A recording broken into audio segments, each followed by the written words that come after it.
ছানার পায়েস তো তোমরা সকলেই খেয়েছো আর বাড়িতেও অনেকেই বানিয়েছো। তো আমি আজকে ছানার পায়েস বানিয়েছি। তো অমৃত স্বাদের ছানার পায়েস আমি কিভাবে বানালাম সেটাই আজকে তোমাদের সাথে শেয়ার করব। তো আমি Lopamudra, welcome back to my channel লোপামুদ্রার শখের ঘরে সকলকে জানাই স্বাগত। যারা দূরে কাছে যে যেখানে আছো আশা করি সকলেই ভালো আছো।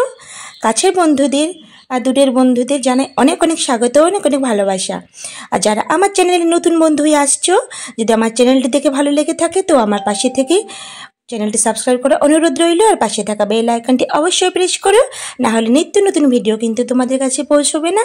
তো দেখো বন্ধুরা, আমি ছানার পায়েস বানানোর জন্য এখানে নিয়ে নিয়েছি ছানাটা কেটে তারপরে জল ঝরিয়ে একদম একটা সাদা কাপড়ের মধ্যে 10 মিনিটের মতন এটা রেখেছিলাম ঝুলিয়ে, যাতে একদম জলটা ঝরে যায়। একদম শুকনো হয়ে গেছে। এখানে আমি নিয়েছি কাজু বাটা, কাজু পেস্ট করে নিয়েছিলাম, আর এলাচ গুঁড়ো করে নিয়েছি, আর পেস্তা। তো এদিকে দেখো দুধ বসিয়ে দিয়েছি গ্যাসে। দুধটাকে আমি একদম ঘন করে আস্তে আস্তে গ্যাসের ফ্লেমটা লো ফ্লেমে করে দুধটাকে একদম জাল দিয়ে দিচ্ছি। একদম এটা ঘন হবে। আঁচটা কিন্তু একদম আমি কমিয়ে দিয়েছি। এখানে আমি দুধটা নিয়েছিলাম 2 লিটার। তো আমি অনেকটা এটা আস্তে আস্তে ফুটে ফুটে অনেকটা কমে এসেছে, দেখতেই পাচ্ছ। তো ঘন ঘন এটাকে আমি নাড়াতে থাকছি যাতে তলায় না ধরে যায়। তো এই অমৃত স্বাদের ছানার পায়েসটি আমি কিভাবে বানাই আমার সাথে থেকে পুরোটাই দেখো, না হলে বুঝতে পারবে না। তো দেখো দুধটা আস্তে আস্তে কিন্তু কমে আসছে, অনেকটাই ঘন হয়ে এসছে। আমি আরও এটা ফোটাবো। তো বন্ধুরা, এই ছানার পায়েসটা এতটাই খেতে সুস্বাদু যে তোমরা না খেলে কিন্তু একদম বুঝতে পারবে না। তো দেখো বন্ধুরা, আমি এখানে 1 কাপ চিনি নিয়ে নিয়েছি। 1 কাপ চিনি দিয়ে দিলাম ছোটো কাপের। তোমরা যে যেমন মিষ্টি খাও সেরকম অনুযায়ী মিষ্টি দেবে। তো আমরা একটু মিষ্টিটা কম খাই বলে কম মিষ্টি দিলাম। তোমরা যদি বেশি দিতে চাও বেশি দেবে। চিনিটা দিয়ে আমি ভালোভাবে এটাকে আবার নাড়াতে থাকছি। খুব ভালোভাবে নাড়াতে হবে যাতে তলায় না ধরে যায়। একদম ঘন ঘন হয়ে গেলে তখন আমি ছানাটা দেবো এখানে। তো দেখো এরপর আমি দিয়ে দিচ্ছি গুঁড়ো করা এলাচ দানাটা আমি দিয়ে দিলাম। এখানে কয়েকটা এলাচ দানা আমি গুঁড়ো করে রেখেছিলাম। সেই এলাচ দানাটা দিয়ে আমি খুব ভালোভাবে আবারও নাড়ছি। এরপর আমি একটু আস্তে আস্তে ফুটে গেলে এরপর আমি দিয়ে দেব এই যে কাজুটা আমি এখানে পেস্ট করিনি। কাজুটা আমি শুকনো কাজু পেস্ট করেছিলাম। সেই শুকনো কাজুটাই আমি দিয়ে দিচ্ছি এখানে 4 চামচের মতো। 4 চামচের মতো দিয়ে এবার খুব ভালোভাবে এটাকে ওই ঘন দুধের সাথে মিশিয়ে নেব। কাজু বাদামটার পেস্টটা দিলে না এই ছানার পায়েসের টেস্ট কিন্তু আরও দ্বিগুণ বেড়ে যায়। আমি আগে ছানার পায়েস করতাম প্রায় দিনেই, কিন্তু তখন তো ভিডিও বানাতাম না, বা কিন্তু আমি অন্যরকমভাবে ছানার পায়েসটা বানাতাম। আর এই ছানার পায়েসটা কিন্তু আজকে যেটা বানাচ্ছি এটা সম্পূর্ণ ভিন্ন, একটু আলাদা ধরনের। আগে আমি ছানাটাকে কেটে রসগোল্লার মতো ছোট ছোট গোল গোল করে তারপর আমি ছানার পায়েসটা বানাতাম, বা কাজুটা দিতাম না। কিন্তু আজকে আমি অন্য স্টাইলে বানাচ্ছি, নিজের মতো করে আমি যেমনভাবে বানাচ্ছি সেইভাবেই। তো দেখো ছানাটা আমি এখানে কাপড়ের পুটলির থেকে খুলে নিলাম। একদম কিন্তু ছানাটা জল ঝরে গেছে, তোমরা দেখতেই পাচ্ছ কি সুন্দর একটা বলের মতো হয়ে গেছে। ছানাটা কিন্তু বন্ধুরা এরকম শুকনো হতে হবে, একদম শুকনো ঝরঝরে। এটাকে আমি হাতে করে ভেঙে একদম ঝরঝরে করে নিচ্ছি, দেখতেই পাচ্ছ।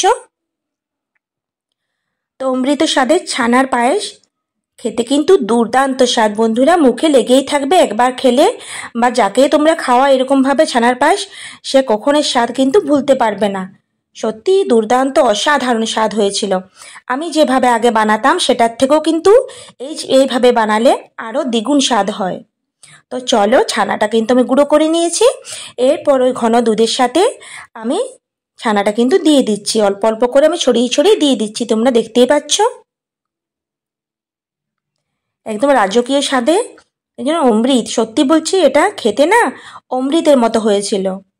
তোমরা না খেলে বুঝতে পারবে না যে এটা কতটাই টেস্ট বা কতটাই স্বাদ হয়েছিল। তো চিনিটা আমি কমেই দিয়েছি, চিনিটা কম খাই বলে তোমরা চাইলে চিনিটা একটু বেশি দিতে পারো। তো গ্যাসটা আমি একটু বাড়িয়ে দিচ্ছি, কারণ বেশি আর ফোটাবো না, ওই জন্য গ্যাসটা আমি বাড়িয়ে দিলাম।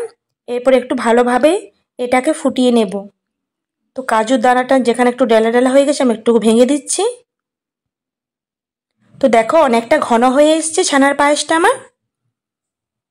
তো দেখতেই তো পাচ্ছ যে কত সুন্দর হয়েছে এটা দেখতে, আর সেই রকমের স্বাদ।